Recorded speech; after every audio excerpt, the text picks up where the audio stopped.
Il sacerdote ha due facoltà stupende e sublimi, del tutto inverosimili se non fosse per la fede: consacra e assolve.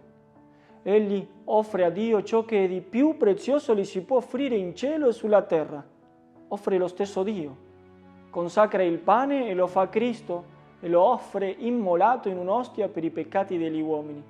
Non c'è nel mondo un atto più grande della messa che celebra il sacerdote.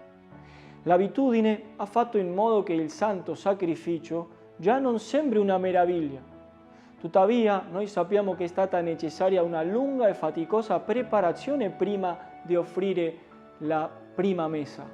Passarono migliaia di anni, preghiere, desideri perché si compisse la promessa del Salvatore. Dopo il nostro Signore è nato da Maria Vergine, è vissuto 30 anni con lei nella sua vita nascosta ed ha predicato il Vangelo durante 3 anni, finendo con la sua passione, consumando il suo sacrificio nella croce. Pane, vino, un sacerdote. È tutto quello che ora si necessita perché il Signore scenda sulla terra nelle mani del suo ministro, perché questi lo distribuisca ai fedeli, mentre gli angeli tutti intorno onorano il loro Re e Signore. Il potere del sacerdote, diceva San Bernardino de Siena, supera il potere della Beata Vergine Maria, perché Maria diede una sola volta il Figlio di Dio al mondo, il sacerdote invece può portarlo ogni giorno. Quale abbondanza di grazia porta l'anima del sacerdote la consacrazione di ogni mattina. Il frutto specialissimo della terra è per il celebrante, frutto delicato, frutto del quale solo il sacerdote gioisce. I genitori del sacerdote hanno fatto sicuramente un grande sacrificio nel separarsi dal suo figlio, nel rinunciare alla sua presenza in ogni momento e al suo aiuto materiale. Però quanto si sentono compensati quando lo vedono salire i gradini dell'altare. Il sacerdote non soltanto ha il tesoro immenso di celebrare la messa ogni giorno, anche ha, per grazia di Dio, il potere di perdonare i peccati attuando in persona Cristo. In forma ancora più sensibile, il sacerdote si rende conto della sua missione che ha ricevuto come ministro del Signore.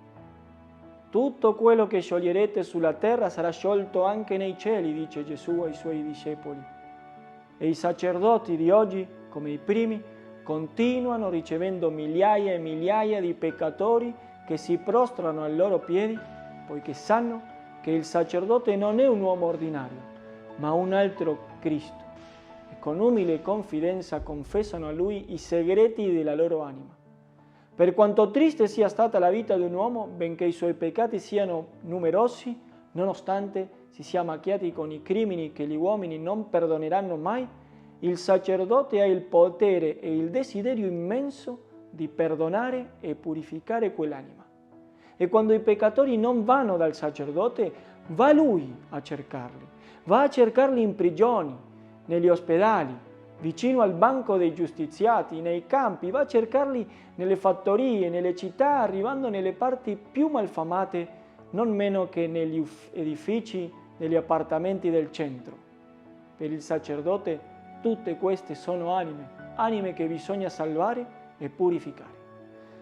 Chiedi a Maria Santissima che ti dia la grazia di fare un buon discernimento della tua vocazione. Che Dio ti benedica.